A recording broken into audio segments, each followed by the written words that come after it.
Hi, I am Mica Sims. I write for MicaSims.com, and I am joined here with Andy Barr, 6th Congressional District candidate. Thank you so much for sitting down with me. Thank you, Mica. It's a pleasure to be with you. Tell a little bit about your background. You've never been in politics. You've never ran for office. Is that correct? Why now? And yeah, tell your background. That's right. This is the first time I've ever run for public office before. I have been in politics a little bit before, but not in an elective capacity. I'm an attorney, and I served as Deputy General Counsel to former Governor Fletcher.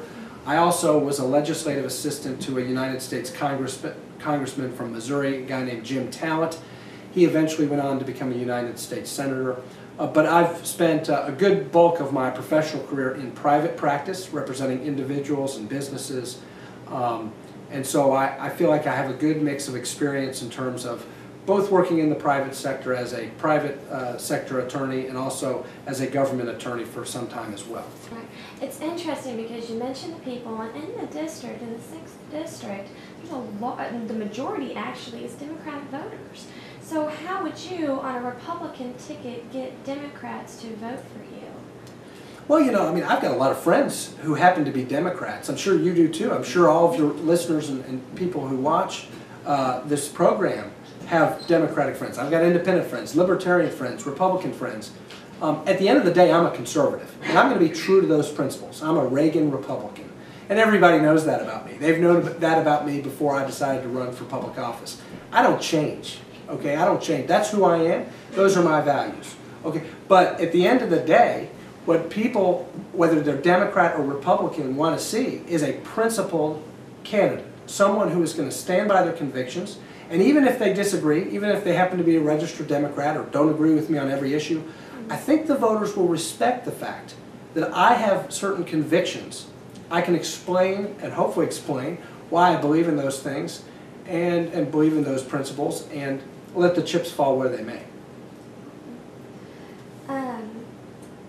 Right now, there are several huge issues that the U.S. is facing as a nation, as a whole. What do you think of those crises would be the most precedent? If we elect you into office to go to Washington, just name the top one that would be precedent on your agenda. Great question, because you're right. Our country faces enormous challenges at this time in our history. And I think that the most important job of any member of Congress, frankly, any member of the federal government, any employee or representative of the federal government, whether they're in the executive branch or the legislative branch, is to defend the American people, to protect the American people. And we are living in a time where we're fighting a war on terror. And unfortunately, I believe that this administration has a September 10th mentality when it comes to fighting terrorists, when it comes to fighting the war against Islamic fundamentalism. And the decision by this administration to close Guantanamo Bay, I think, is the wrong decision. It's the wrong agenda for America. It's the wrong agenda for the American people. And I would not only oppose the closure of Guantanamo, I would sponsor legislation in Congress that would deprive the executive branch of appropriations to close Guantanamo Bay. It's amazing, but there's something like 91 or 92 detainees that remain at Guantanamo are of Yemeni descent. Of course, the Christmas Day bombing, evidence shows that the Christmas Day bombing, that the Christmas Day bomber was trained in Yemen. Yemen has become a sanctuary state for terrorists. And so it's vital that we do not release these non-citizen enemy combatants to foreign rogue regimes and sanctuary states like Yemen to retrain.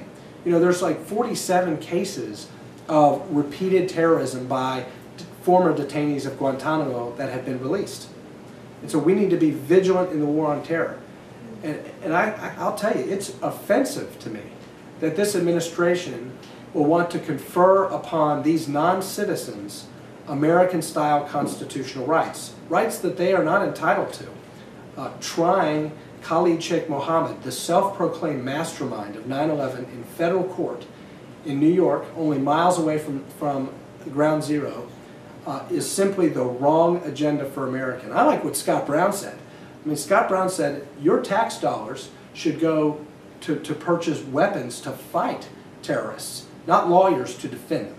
And I certainly subscribe to that point of view. So in terms of the priority has got to be defending the people and fighting the war on terror. Not treating this as a criminal justice matter, but treating it as what it is, which is a war.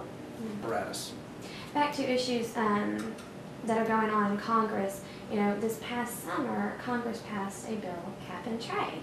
Very on the forefront with Kentuckians. We're watching that.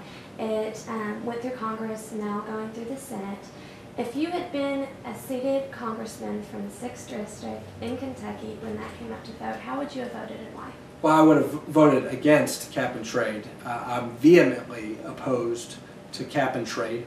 Cap and trade is an energy tax. It is legislation that would, in some estimates, double the cost of energy for Kentucky families, double energy costs for the small businesses here in central Kentucky, and of course it would jeopardize the jobs in eastern Kentucky in the coal industry, the 18,000 or so people who are directly employed by Kentucky's coal industry. And you know, it reflects not just extreme environmentalism as much as it reflects a distrust of the free enterprise system to solve problems. Cap and trade is built on a model that the government can control the weather. And I don't think that the government really can control the weather. The government can control your life, and it does. And what I'd like to see is the free enterprise system and human ingenuity and the creativity of the human capitalist to solve some of the environmental challenges that we face.